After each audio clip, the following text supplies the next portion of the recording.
So voice is obviously this huge topic, and there's always far too much to talk about in 15 minutes. However, we're happy to discuss our work. So if you'd like to follow up in more depth around product engineering or editorial, then feel free to reach out to us. Apart from that, consider this an introduction to my 150 new friends. And to our tech team, is there any chance you could reduce the echo I've got at the moment? So I'm going to cover some background and look at the challenges that we're exploring with Beeb, our approach to building an assistant, and answer why it does not compete with the kind of Amazon Google question. So what is all the fuss about voice? So 3 years ago, we realized that digital services, not overnight, but over time would evolve to support natural language as a primary interface. So our research shows that by 2030, we expect natural language interfaces to be available across about 90% of our traditional routes to market. So every new TV being sold has a voice interface. And this will drive much more diversity in sort of things like TV UI design. Previously, where these have converged, we will now start to see them diverged. So as well as TVs, we're obviously seeing smart speakers replacing DAB in the home. And we're also seeing new cars now start to be delivered with voice assistance at all. Every mobile OS comes with a voice assistant, smart goods, washing machines, microwaves, and we've also got IoT manufacturers are now driving sort of smart home utility through assistants. Why? Because as humans, we know of no better way to communicate either with what we want or how we feel, i.e. to sort of provide context, that kind of holy grail of recommendations. So speech is humanizing ourselves, and it was always, therefore, just a matter of time before digital products and services evolved to accept communication with us in this most natural of ways. So when we formed a team to look at voice, we set out with a couple of goals. To understand and help shape the technology ecosystem as it evolves and to prepare the BBC to thrive in it. So we understood web, we understood mobile, we understood TV, and we understood radio. These kind of portable or fixed computing environments are really well known, and we have a lot of expertise within them. But how do we learn to thrive in these new kind of ambient environments where you've got smart speakers and wearables, these true always-on environments where a voice UI is mediating the user access to the service? What happens when we start to truly consume services in these environments and not just send a notification to try and bring us back to one of these kind of fixed or mobile portable devices? Or we end up in a new environment where the screen starts to form a complementary experience to natural language interaction. So secondly, we set out to understand how future conversational design will impact all of our existing products and services and equip them with the tools they need to evolve as voice becomes this increasingly important modality. If you think of it, we would have designed all of our existing products differently to take into account voice as a modality, had it been available at the time, and therefore our products are ever likely to evolve now with increasing amounts of sort of natural language capability over the next decade.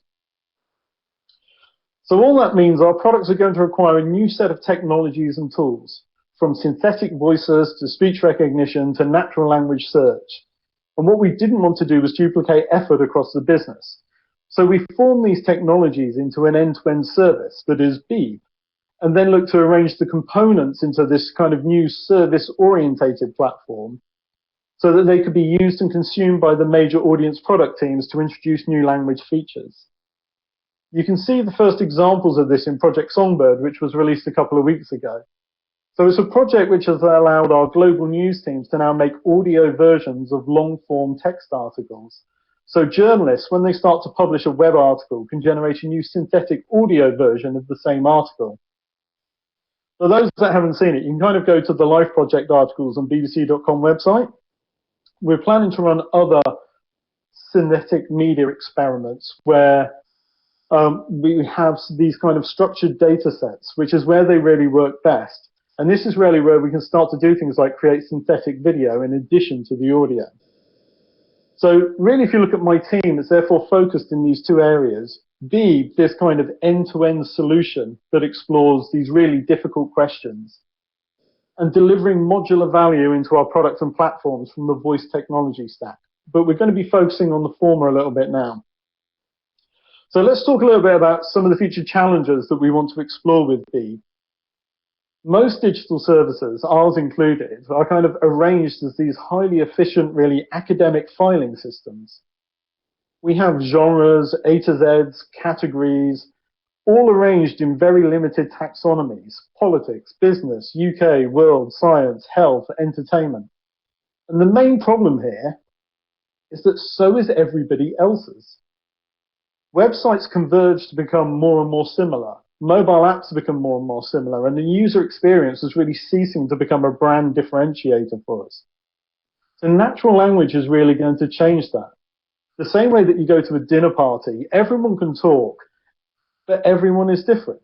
Even when you talk about the same subjects, how they arrive there, their opinions, and their discovery of that topic is always different. So just as you find some people are more engaging than others, and you find their discovery of topics more in tune with your own, natural language gives us the opportunity to differentiate between our brands and talk with audiences in a unique way that really represents us and our values. When we work as a publisher on other voice platforms, we start to run into the kind of a number of difficulties. The first is about attribution.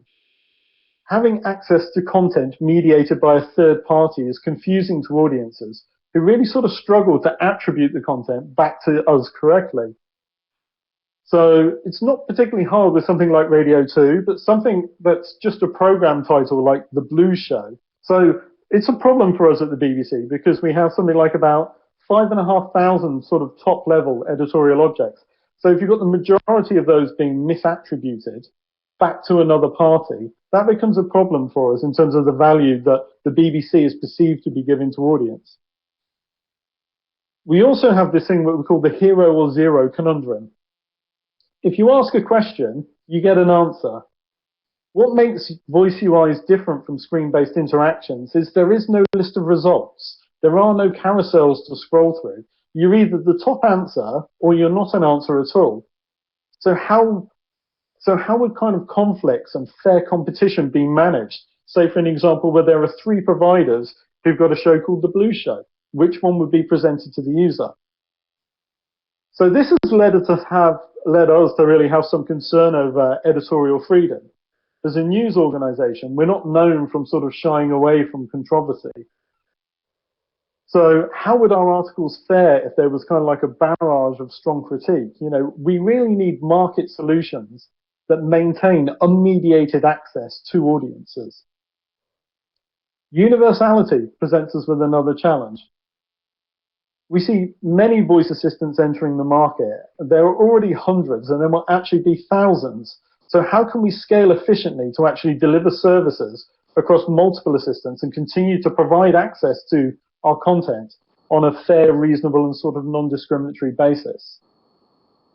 Maintaining creative control also then starts to give us headaches. So if you start to use somebody's interaction design framework, it places limits on your creative freedom. If I can only create a service within the boundaries of Alexa and in its vocabulary, then really I'm building a service in somebody else's design language, not the BBC's. And then if I go back to my previous point, that can't really scale across different assistants. So if I have a service that's operating off Google Assistant that's basically running off Alexa's industrial design, or worse still, a service that's built on the lowest common denominator between them both, it can't extract the best features that either platform can offer. And we end up with a really terrible audience offering. So solving these is not really going to be simple at all. It's going to require this kind of new way of working and an evolution that we'll start to cover in a little while. We also have problems around things like program titles. So when you build a voice assistant, you build it off a standard language model like English or French or German or Arabic. Producers, however, are this kind of creative bunch, and really they often use non-standard language words like "Hey Dougie," or they just invent something like "Brexitcast." So when you have this kind of large content portfolio, it becomes necessary to really manage your own custom lexicon that the assistant understands and you can start to incorporate into this standard language model. Now, it's not just program titles, but as natural language search evolves, we also need to start to understand entities, the people and things that are associated with our content, because really importantly, these interactions will start to form new methods of content discovery. So, for example, how old is David Attenborough? He's 94. There's a podcast available about him in BBC Sounds. Would you like to listen to it? What happened in Parliament today? I'm taking you to the Today in Parliament podcast. Before, we used to have this kind of concept of a single homepage where all discovery journeys began. But in a conversational interface, every question can be the start of a content discovery journey if you know your content well enough. And not just any question on our platform, but any question on any platform now also becomes a distribution opportunity for our organizations to deliver a rich content journey as a reply and bring people back onto our products. So sometimes there's these kind of internal challenges that we really need to address too. So for example, for the last 100 years or so, we've been great at talking to audiences, but by and large, they've never really had a method of talking back at us. So when they do, of course, they can ask us anything. And that is the beauty and terror of having a dialogue with an audience. Sometimes that means not answering back, such as in the case of profanity. Without doubt, conversational interfaces can really build greater engagement with audiences, but they're also this kind of double-edged sword, and it often requires you to take that kind of bravery pill, which is a bit like going on a first date and sort of finding those topics that you're actually comfortable talking about with somebody else. So how do we do it? How do we go about building Beeb? So buy, build, or partner is this kind of age-old dilemma for product managers over the world, and the solution is really a little reality of all three. The underlying technology is rapidly commoditized, and companies with vastly bigger budgets than ourselves are investing in core technology areas, so we saw little value in really kind of building everything ourselves. In fact, we set out with an aim to really build as little as possible. So we settled on an architecture where we could plug in components to form a natural language processing pipeline. And really provide us with the flexibility and the capability to be able to swap various providers out of different parts of that pipeline. So for example, the ability to plug in a new language model from a new provider or a new synthetic voice from a new provider.